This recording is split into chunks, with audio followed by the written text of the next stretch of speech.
way into the kitchen with our first guest, who is a two-time Top Chef finalist and the owner of Maui's very popular Lineage and Tinroof restaurants. And he's here today to make us an amazing crispy pork dish beloved by millions. Welcome back, Chef Sheldon Simeon. Welcome. Hello. We're so excited to have you. I'm so excited to be back. Aloha, my friend. Joining Cam at the counter are Larissa and Shirley, and they're ready to dig into this. Now, this isn't a Hawaiian dish. This is a Filipino dish, and this happens to be your very favorite Filipino dish ever. Oh, ultimately favorite. It's definitely my death row meal, right? If you had the last meal, it'd be pork adobo. Bury me with pork adobo, Why? please. It's the national dish of the Philippines. Everyone cooks it. Every single region has a different style. It's just something that's so delicious. It has all the flavors of vinegar and soy and garlic, all the things that makes food so delicious. And it's very rich in history. It dates back centuries, right? Centuries and generations, and every single place has, there may be some palm vinegar, some sugar vinegar, all kinds of different styles, and everyone claims that their adobo is the best, but we're gonna do something. But I think your adobo is the best. It's basically like the American chili. That's it. Everybody has a version. Mama's version is best. There you go. And it starts with a beautiful pork belly. Why pork belly? Pork belly, well, it's my favorite vegetable, first of all. And Didn't realize pig was a vegetable. we claiming it. In some places it is, I guess. We are Okay. claiming it. But for pork belly, this dish kind of cooks down and wants to sop up all that flavor, and the pork belly is the perfect vehicle for that. All the fat's gonna render off, and then we're gonna eat it with some rice, some beautiful rice on the side. So you need a rich cut of pork in order for this to work. Yeah, for me, that's my favorite cut, but I've done it with vegetables. I've done it with chicken. Oh, interesting. Roast off some beets that it cooked down in that would be good. some of the same flavors. Nice. So you can do adobo with anything. Just Yeah. today we're doing it with pork belly. doing it. All right, so we've browned it. And Yeah. now are we going to put it back in with the fond, or are we going to build the sauce first? I'm actually gonna put it back in just to Okay. get the pan going. All right. And you can hear that sizzle. That's going off. Now we use duroc pork, which is an amazing cut of pork.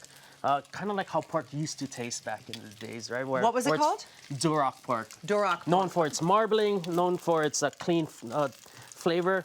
Okay. And we got that brown, and we're gonna add garlic. Just a little bit of garlic, I say. Just You can never add too much garlic. The entire that's garlic it. Well, farm. you never seen a Filipino that doesn't like garlic. And if you do, you don't trust them, right? Yeah. So that's gonna go. You gotta start smelling all of that flavor coming off. We Okay. got some shoyu, some soy sauce. That's gonna deglaze the pan over there. And I've got two different types of vinegars. Okay. This is a cane vinegar here. That's gonna give that punch. And then this apple cider vinegar is gonna play the back notes of it all, kind of bring it all together. Would you always put two vinegars? Not always. The cane vinegar is great. Again, we're dealing with a fatty cut of pork, so you want to cut through that fattiness. Just a Could little you bit. try any other kind of vinegar? Black vinegar. I've done it with white vinegar. We even at our restaurant we distill our own cane vinegar. Oh, nice. That's great. A little bit of oyster sauce for that umami punch. Okay. That's gonna glaze the sauce. Smells so good. Yeah. And it tastes awesome. Now you know why you want to be buried with a Right. Right. That's This would be right. your last meal. Yeah. Some aromats of bay leaf, some crushed black pepper.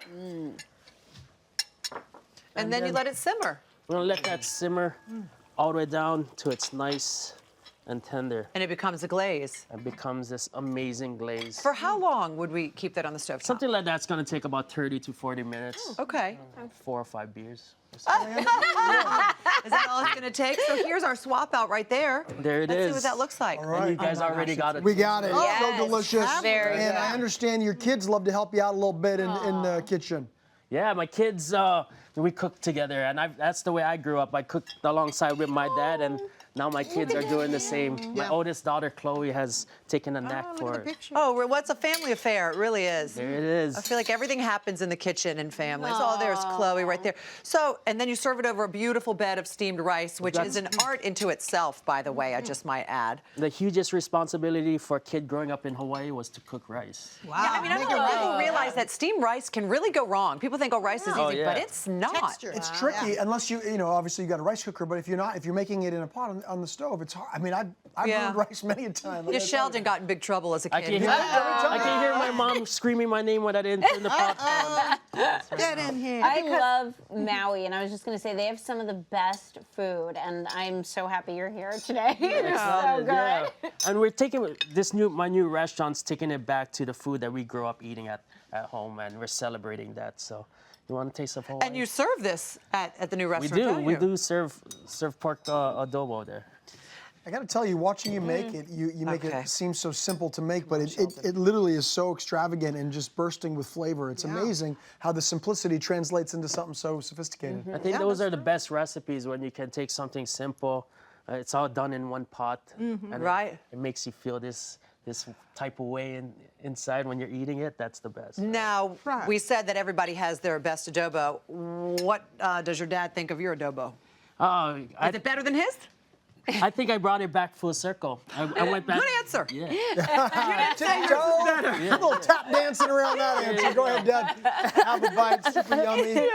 Enjoy it, everybody. And as Debbie does that, I'll tell you something you probably already know at home. Go to hallmarkchannel.com for the full recipe.